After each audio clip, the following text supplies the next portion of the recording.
Hello Dogs fans, I'm Jacob and welcome to another episode of After the Dogs Roar for season 2016. Now this episode is for after round 19 and well, in this episode we're going to get straight into looking at our clash on Friday night with Geelong down at the Cattery. Looking forward to giving you my thoughts on that game. Of course, also coming up we have the Best and Fairest awards for the show's Best and Fairest for the game against Geelong. A stats wrap-up is coming up as well. Who's leading what in terms of the goal kickers, disposals, marks and tackles.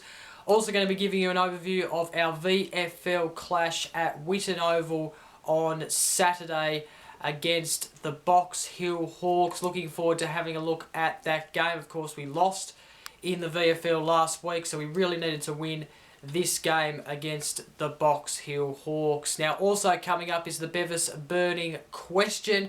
I have got a big question to raise and give you my thoughts on. Going to be looking towards a massive game on Saturday night at Etihad Stadium between North Melbourne. It is going to be a ripping clash. Can't wait for that. And then the show will end with the fan favourite segment, the 5 fan questions. There's been a lot of questions asked this week. I'm going to pick the best 5 and answer them here on the show. So let's get stuck in to our game against Geelong. On Friday night, we were playing at Simmons Stadium against Geelong in our round 19 clash. You might remember that about a month and a half ago, we got basically smashed by 57 points at Etihad Stadium by the Cats. So we really needed to prove that we actually learned something from that game and were able to apply it in this game against the Cats at Simmons Stadium. So it was a big task ahead, of course.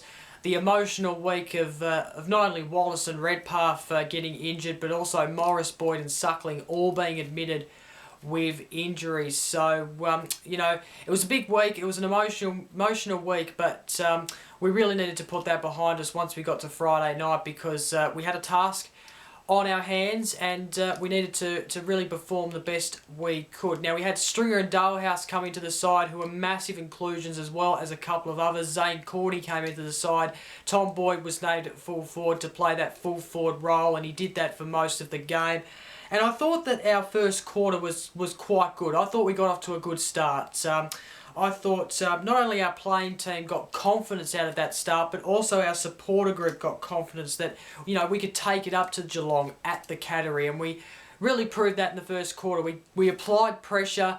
We were able to kick a few goals. We kicked the first goal of the game through Dixon. It was a good start. We were trailing at quarter time, but it was only by a point. I thought we put in a very good effort in the first quarter. And I think the crowd and everyone at the game and everyone watching on TV got that sense that, oh, this was going to be maybe a close game of football. So a great start in the first quarter, I thought. We weren't in front, but I thought we applied the pressure and really did stick in there. The second quarter, however, it was similar. We applied a lot of good pressure. However, at times, and it was mainly at the back end of the second quarter, Geelong were able to basically get away despite our early pressure. And there was times where Geelong were able to counter-attack off our forward 50 into their forward 50 and be able to score because our defence was basically not there and pushing up the ground a bit too far for my liking. But we were down by a goal at half-time. The second half I thought was a little bit disappointing considering that we applied a lot of pressure in the first half. The second half seemed to be owned by the Cats at various stages. We basically let them kick away in the end and well, they led at three-quarter time and in the end they won the match, but I'd have to say we have to give credit to ourselves because we did go into the game, a lot of people not giving us much of a chance, but we actually were able to apply some early pressure. And even though we dropped off in the second half, I thought it was a good effort considering the week we've had, but also the task at hand. It's always very hard to go down to the Cattery and beat the Cats. It has been proven in the last few years. In fact, I think only Fremantle and the Swans have been the only teams who have been able to do that in the last couple of years, defeat the Cats at the Cattery. I might be wrong, but that's just basically saying that at the top of my head on what I'm thinking. So the final score in the end was 11-12, 78 to us, defeated by Geelong, 16-7, 103. There were chances wasted in the second half, by the way. We had 2 behinds at half-time.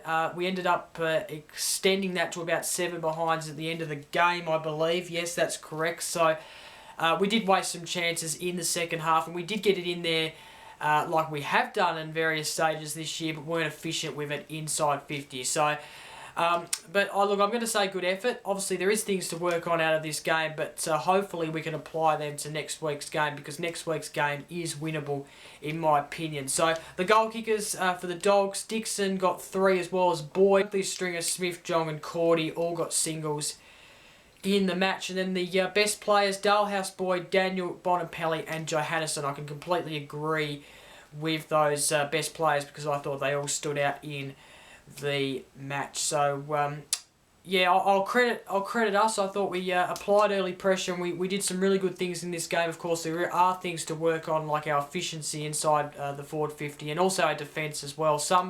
At times our defensive structure was quite poor, considering Stanley got 5. You know, we just need to fix that up, of course, especially for next week when we take on North Melbourne. And of course, the big sad things that come out of the game as well is more injuries. Libba and McRae are most likely to miss the rest of the season. That's what I'm hearing anyway, and it's a real blow for both of those players. In particular, Tom Liberatore. Of course, we know that he missed the whole season last year with that ACL, but I tell you what, he missed the final against the Crows, and this year he's most likely going to miss a second straight final series. It's just incredible, and I'm feeling for him. I think it's a heartbreaker really, that he's injured again, and then he's going to miss another final series. I think that's just heartbreaking. But anyway, I guess we just have to take it on the chin. Not really going our way at the moment with the injuries, but well, what can you do? That's the thing. Okay, time now to have a look at my round 19 votes for the After the Dogs Raw Best and Fairest Award. I will start with my 1 vote. I've given 1 vote to Tom Boyd. I thought he was sensational in this match. Probably played one of his best games of the year. Kicked 3 goals. He was taking marks. He was flying. He was approaching them. I thought it was very good to see. And you know, for those who and you know, I said it last week. I said, you know, maybe he's not worth what we're paying him. But for those who, you know, say he's a dud, you know, a dud pickup, you know, etc. You know, these kind of signs is what will, you know, really make him a good player in the next couple of years. He's still only young. He's still developing. Of course, Beveridge is experimenting at the moment with his forward ruck role, but I really liked him being up in the forward line a lot more in this game against the Cats, and he was proving very good. So he gets my 1 vote. 2 votes I've given to Luke Dalhouse. I thought he was he played a sensational return game after those few weeks out.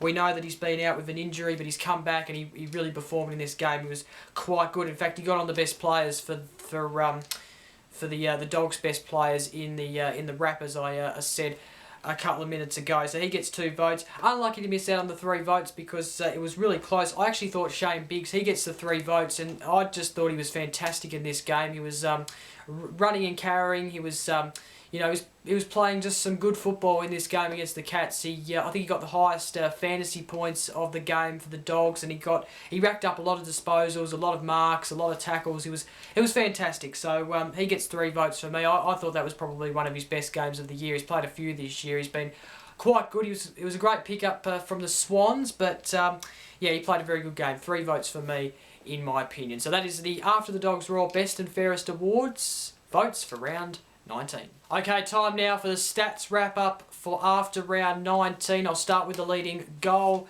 kickers. Jake Stringer still leads on 35 goals. The next best is Tory Dixon. He's taken 2nd place on 21. Jack Redpath has fell to 3rd on 20. Marcus Bonapelli is 4th on 19. And then in 5th you have Tom Liberatore, who we know was injured in the game against the Cats. He is 5th on 13 goals. We then have the leading disposals. Lockie Hunter still leads the disposals on 533. We then have Jack McRae 2nd on 486.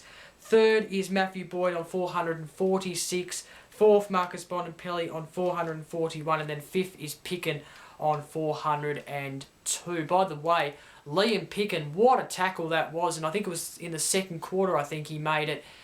Could have easily been a goal, but he's just tackled the bloke, and what a tackle that was. If you're watching the game, you would know what I'm talking about. Matthew Boyd leads the marks on 119. No surprise there, although he didn't play in the game against the Cats, so someone could have easily taken the lead, but he had a good, strong lead after round 18. Lockie Hunter is on 116 in second, not far behind Boyd. Easton Wood is way back in third on 85, level with Shane Biggs. And then you also have Dale Morris and McRae, both level on fifth with 84 marks. And then the tackles, the leading tackles, Tom Liberatore leads the tackles on 92. On 86 we have Jack McRae, the next best. Marcus Bonapelli on 80 in third. You then have Luke Dalehouse on 71, and then rounding out the tackles is Jordan Roughhead on 67. So that is the stats wrap-up for after round 19. And then having a look at the ladder, we are now on 7th position, just where we were last week. So we haven't moved up, we haven't moved down, we've just kept that 7th spot. And at the moment, the way things are at the moment, although this is going to change next week, I can guarantee you that, we've got the Crows in an elimination final at the Adelaide Oval in week 1, but I'm sure that will change because the top 8 is just so tight at the moment. We are actually level on points with West Coast and also North Melbourne, so a crucial game coming up against North Melbourne on Saturday night. Win that and we could possibly move up, but if we actually lose that, we'll drop right down to 8th, which is not what we want. So massive game coming up on Saturday night, of course. Okay, time now for our VFL overview. The round 17 clash v the Box Hill Hawks. This was at Whitten Oval on Saturday, and well, we did not get off to the best of starts. In fact, we hadn't kicked a goal in the first quarter. We've only kicked 1 point in the first quarter in this game. Box Hill had kicked 5-3-33 to us 0-1-1. Not the best of starts at all, but somehow we were able to kick 5 goals in the second quarter. While the Hawks kicked 2, they still led at half time, 7-3-45 to 5-5-35, so we were only down by 10 points.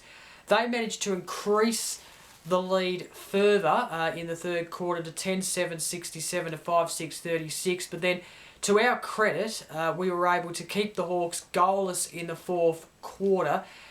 We only restricted them to a point. We were able to kick 5 goals as well as a dozen behinds and actually win the game. What's with us and massive comebacks? It happened a couple of weeks ago against the Scorpions at Whitten Oval.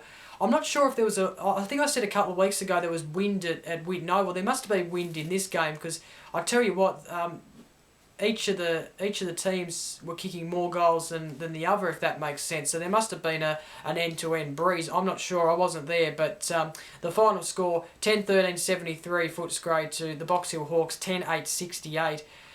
So we won by only a few points, and we really needed that win because we lost last week, and I guess that keeps our top 4 chances alive. Goal kickers for Footscray, we had Hovat kicking 2. Could he come in this week for the Dogs? Obviously we've got some more injuries, so he could be someone that could come in. I'll talk more about that a bit later. Webb, Jamison, Nash, McLean, Dale. So you've also got McLean, Dale in the mix as well. Hannon, Russell and Wallace all kicked singles in this match against the Box Hill Hawks, and the best players Hovat, Webb, Russell, Nash, Dale and Greenwood were the best players for us on the day at Whitten Oval. So a good win, a good come from behind win. Let's have a look at where we stand on the VFL ladder. And we currently sit on 6th place on the VFL ladder with 36 points, level with Sandringham. We're only 4 points out of the top 4. And we have got a massive game against Williamstown, our old reserves team of a few years ago. You might remember that Williamstown was the reserves team of the Western Bulldogs before we got our own in 2013, I think it was, off memory. Yes, it was 2014, I think. Yeah, it was 2014, that's right. So yeah, massive game against the Williamstown. We were back at... We returned to Burbank Oval as we used to play there, of course, and this game is Sunday the 7th of August at 2 p.m. So get along to that game on Sunday if you can. Of course, it's after our clash with North Melbourne on the Saturday night before. So get on down to Burbank Oval, support Footscray. It will be a massive game, this one. Hopefully we can get up, because if we can, we could be a chance to be in the top 4 at the end of next week's round of VFL. So interesting clash coming up there. Okay, time now for the Bevis burning question, and this week my question is, Jed Adcock has proven to be a handy pickup for the Dogs this season. Now, a lot of people might have mixed views about this question. Let me just tell you, on the weekend, on Friday night, he gathered 18 disposals, 16 kicks, 2 handballs and 6 marks, and got an overall score of 73 in the fantasy points. I like to look at the fantasy points because it does give you a little bit of a look of how a player actually performs. I think he's definitely capable of doing a lot better than that, but it's fair to say I think he has been a very handy pickup. Once we picked him up, he wasn't always going to be that first team kind of player. We know that he was captain at the Lions. We know that he played about every week and so forth, but he was always going to be that player who could, feel a hole basically when a big player was injured, and that's exactly what he can do. With the likes of Wallace out, and now that Liberatore and stuff is out, of course Boyd went out as well, so he was playing that kind of backline sort of role that Boyd does. He's definitely capable of coming in and playing that kind of big man role. So I think he has been a handy pickup. I'm not sure what you people think. I know I saw a post today that someone was saying, I was on the forum, someone was saying that he will go next year. I don't necessarily see that as the case. In fact, I'd be very surprised if he left next year, considering it's only been his first year at the Dogs. I think he knows his role at the club. I think he's happy with his role at the club. He played a good part in the game on Friday night. He's played some crucial parts in games this year, and I think he has most certainly been a handy pickup for us this season. He hasn't been the recruit of the year, but he has been a very handy pickup, and I'm glad we picked him up because, like I said, he can fill that hole when a big player is injured. Okay, time to get stuck into our round 20 clash, which is on Saturday night at Etihad Stadium. It's our home game. We're up against North Melbourne at 7:25 p.m. Saturday night, Saturday the 6th of August. 2016. Can you believe it? 4 games to go until the finals. The season has just flew past, and I tell you what, this is probably a must-win clash if we want to stay above that top 8, that 8th position, because like I said before, we could drop to 8th if we lose this game. And I tell you what, we've already versed them once this year. We know what they're like.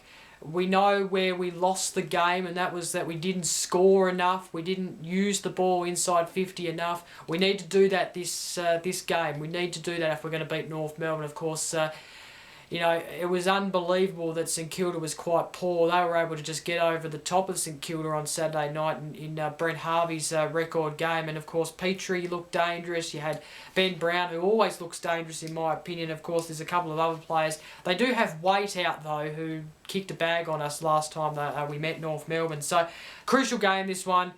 I tell you what, we really need to win this, and it was our first time this year we lost back-to-back games. I don't want to lose back-to-back games, and I'm sure every supporter really wants to beat North Melbourne because it seems to be the most hated side in the Western Bulldogs camp at the moment. Okay, time now for the fan favourite segment. It is the 5 fan questions. I picked the best 5 questions asked in the Western Bulldogs forum, give you my answer and my thoughts on them. So let's start with the first question. In fact, this is one question which was asked by about multiple people, mainly Chris Payne and Elkie Brooks, asked, who do I think should replace Libba, McRae and Roughhead this week? After recording this week's episode of After the Dogs Roar, I have decided, after seeing the injury updates and so forth on the Western Bulldogs website, decided to change my ins and outs. So here are my ins. Suckling, Boyd and Minson to come in for Liberatore, McRae and Roughhead. Now you might be wondering why Dale Morris isn't in there. it's because I'm not 100% certain he'll actually come back and play this week. I know they're going to be giving him right up until, I guess, Friday or Thursday to actually prove that he's fully fit. So he'll get every opportunity, but I'm not 100% certain that he will play. So at the moment, Suckling, Boyd and Minson is my predicted ins. And out goes, of course, Liberatore, McRae and Roughhead. Jen Evans asks, should Hamling play forward or back?